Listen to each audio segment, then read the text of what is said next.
Agradecemos entonces a todos los miembros de la mesa redonda. Hoy tenemos otro invitado de lujo, como ya lo dijeron anteriormente. Se trata del doctor Alejandro Ordóñez, Procurador General de la Nación.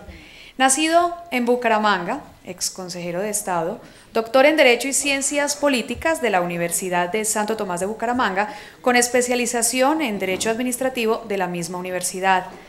Tiene experiencia judicial que inicia desde el año de 1989 como conjuez del Tribunal Administrativo de Santander, donde también se desempeñó posteriormente como magistrado y presidente del tribunal.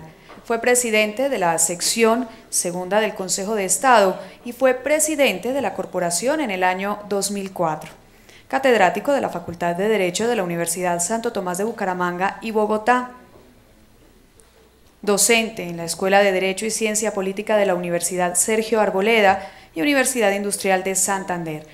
Recibió distinciones como Mejor Magistrado del Tribunal Administrativo de Santander, Medalla José Ignacio de Márquez en la categoría de oro, Mejor Magistrado del Consejo de Estado, Condecoración Sol de Aquino de la Universidad Santo Tomás, y fue designado como vicepresidente de la Asociación Internacional de Altas Jurisdicciones Contenciosas Administrativas en la reunión celebrada en Budapest, Hungría.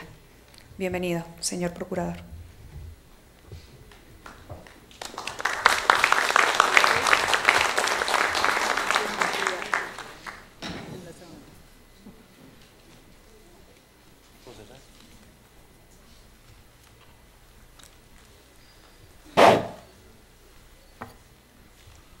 Doctor Marco Velilla, consejero de Estado y director académico de la Corporación Complexus.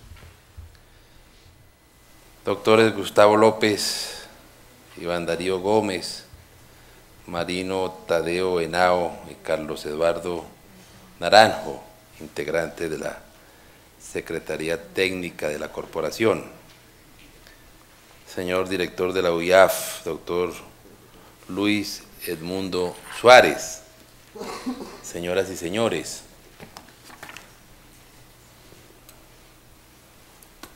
permítanseme antes de abordar el tema hacer algunas previas consideraciones que alrededor de las cuales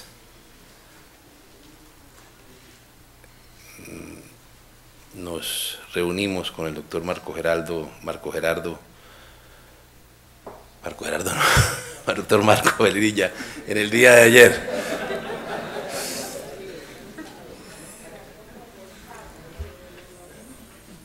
Porque, si bien es cierto que ustedes están convocados para analizar aspectos mucho más técnicos y lograr encontrar todos los callejones que tienen las normas de contratación,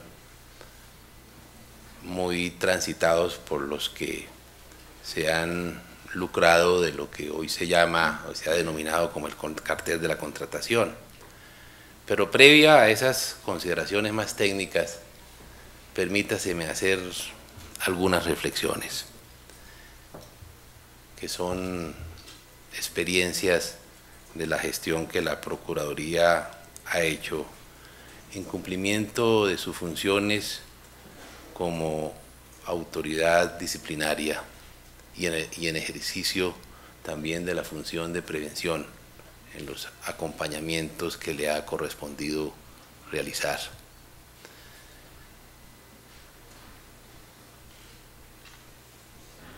Es una verdad incontrovertible que la corrupción, que los niveles de corrupción a los cuales hemos estado abocados han generado una grave afectación a la credibilidad institucional. Grandes porcentajes de institucionalidad han quedado muy resentidos y la pérdida de confianza ha sido una de las consecuencias más dramáticas que ha sufrido la sociedad colombiana. Pero en toda esta crisis hay algo que resulta esperanzador, y es la articulada reacción de los organismos que constitucional y legalmente se les ha encomendado el ejercicio de las funciones de control, desde luego, con muchas limitaciones, con muchas deficiencias, pero se ha enviado un mensaje claro a los corruptos, que corren riesgos, que por lo menos corren riesgos. Y esa es, dijéramos, una pedagogía que surge precisamente de las decisiones de los órganos de control. Porque los corruptos contaban con la impunidad. Impunidad generada por muchas razones, pero entre otras por la prolongación en el tiempo de las decisiones judiciales o del órgano de control fiscal o del órgano de control disciplinario. Cuando asumimos la función, diseñamos una estrategia para lograr afrontar este flagelo. ¿Cuál fue? Primero, la escogencia de casos paradigmáticos de corrupción para lograr proferir decisiones en tiempos reales. ¿Por qué razón? Porque entendimos que unas decisiones judiciales o administrativas, como en el caso de la Procuraduría, que se profieren después de muchos años, cuando ya ni siquiera se conoce la persona la persona afectada con la decisión, qué cargo ocupaba, y menos se recuerda los actos de corrupción que afectaron no solamente el presupuesto, sino la credibilidad y la confianza institucional. Entonces, la escogencia de esos casos de corrupción, la escogencia de esos casos paradigmáticos de corrupción. ¿Y por qué paradigmáticos? Por la trascendencia de los hechos de corrupción, por la afectación social, política, por el agravio a la institucionalidad, por las razones de carácter económico, por la importancia del funcionario comprometido en dichos actos. Entonces,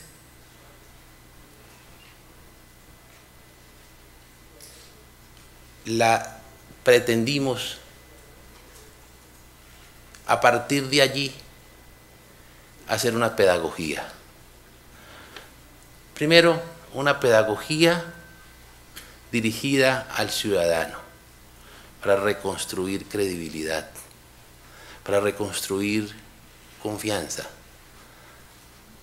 para rehacer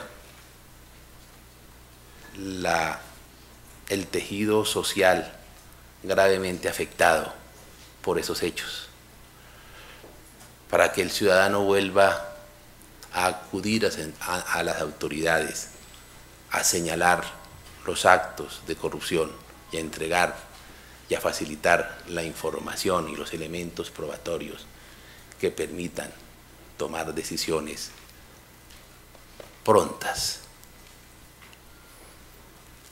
Pero igualmente un mensaje a los corruptos, para que sepan que no pueden contar con la institucionalidad. Desde luego, es imposible pensar que los organismos de control puedan neutralizar y estar presente en todos los actos de corrupción. Eso es una utopía, es imposible. Y esa sería la mejor manera de neutralizar el ejercicio pronto y cumplido de la función de control. Por eso escogimos casos paradigmáticos, no solamente nacionalmente, sino territorialmente. Y hemos avanzado con consistencia, con perseverancia, y en principio contando con la incredulidad de muchos sectores, pero esa incredulidad progresivamente se va disolviendo con hechos que son incontrovertibles. Y utilizamos un mecanismo procesal existente ya en las normas disciplinarias, los mecanismos, los procedimientos verbales, que estaban en la norma, pero que la utilización era muy restrictiva solamente respecto a algunas causales.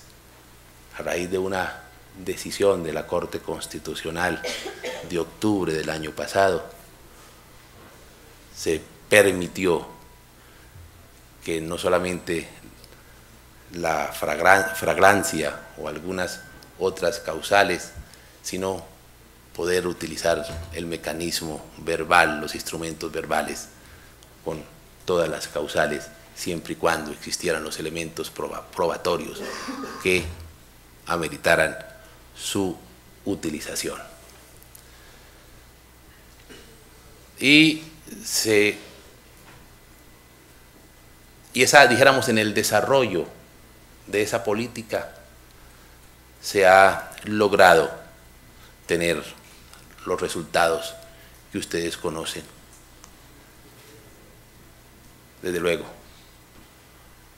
para hacerlo se requiere una dosis de independencia y de carácter necesario para aplicar el instrumento sin tener consideraciones diferentes a las realidades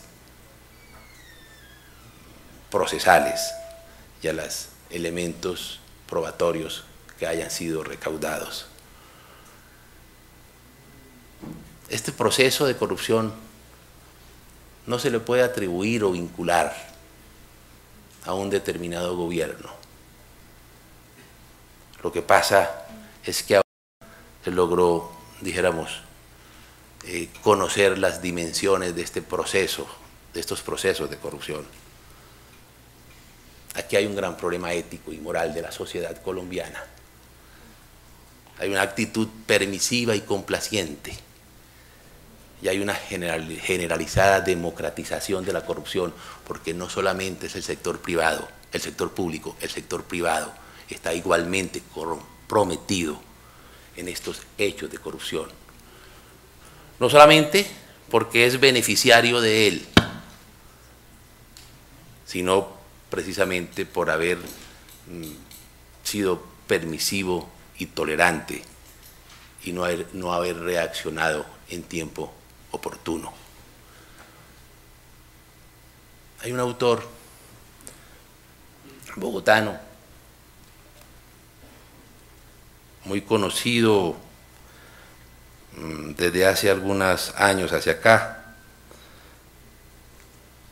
que con su sorna cundiboyacense, me estoy refiriendo a Nicolás Gómez Dávila, describía dramáticamente la corrupción. Lo hacía hace 40 años en alguno de sus extraordinarios escolios a un texto implícito. Decía Nicolás Gómez Dávila, el Colacho, como cariñosamente se le conocía, que cada mañana, cuando se levanta y contempla la corrupción de hoy, terminaba añorando la corrupción de ayer. La de ayer resulta casi que ingenua, elemental, cruda. Se reducía simplemente a pedir porcentajes por la adjudicación de un contrato, o por la concesión de una licencia, o por obtener alguna designación en algún cargo. no es que haya dejado de existir, existe. Yo recuerdo, referida a esa corrupción de ayer, alguna anécdota que la viví siendo profesional del derecho en Bucaramanga, iniciaba el ejercicio profesional, asesoraba a un alcalde. Ante la Procuraduría se le iniciaba un proceso disciplinario por haber solicitado alguna coima en la adjudicación de un contrato. Y le pregunta el investigador, ¿es cierto que usted solicitó un dinero por adjudicar un contrato? Y este hombre dice, sí, es cierto, yo pedí lo de ley. El 10%. Eso desde luego hoy existe, se ha indexado. Se ha indexado. Ahora lo pactan como prima de éxito para lograr después distribuirlas. Pero desde luego, la corrupción de hoy pues se sofistica.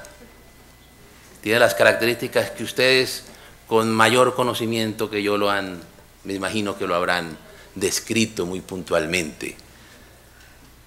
Pero se trata en últimas de la cooptación o el secuestro de la función pública para a partir de allí diseñar políticas públicas, actividades administrativas contractuales para el beneficio suyo, de los suyos, de su cartel, de lo que fuere. Pero hay en últimas la cooptación, no solamente de la función administrativa, sino en general de las funciones estatales. Ante eso, ante ese reto nosotros, ¿cómo vamos a responder? Porque desde luego, y como les dije inicialmente, el problema no es exclusivamente el fortalecimiento de las asustadurías, no es solamente las conectividades y lo que se quiera, que es necesario que se fortalezcan los instrumentos de control,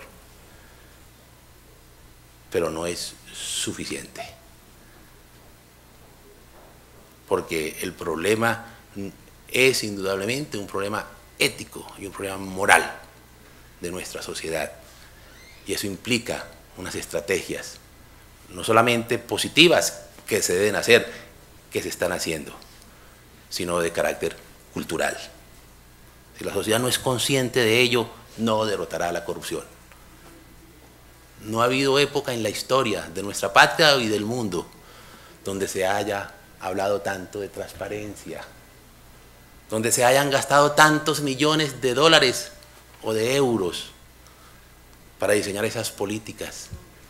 Nunca tantos convenios internacionales, nunca tantas leyes.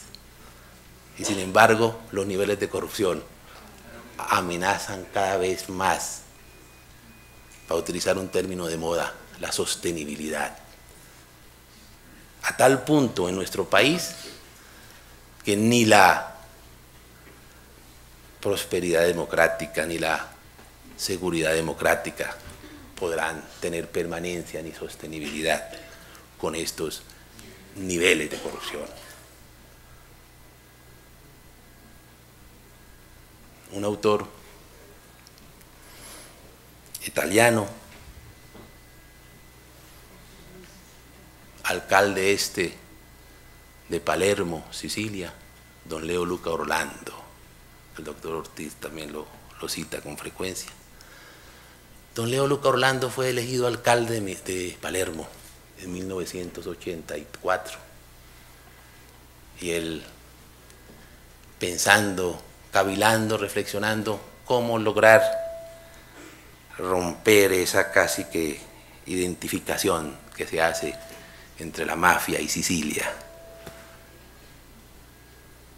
diseñó lo que después las Naciones Unidas acogió, y aquí algún candidato lo refirió sin mucho éxito, como la cultura de la legalidad.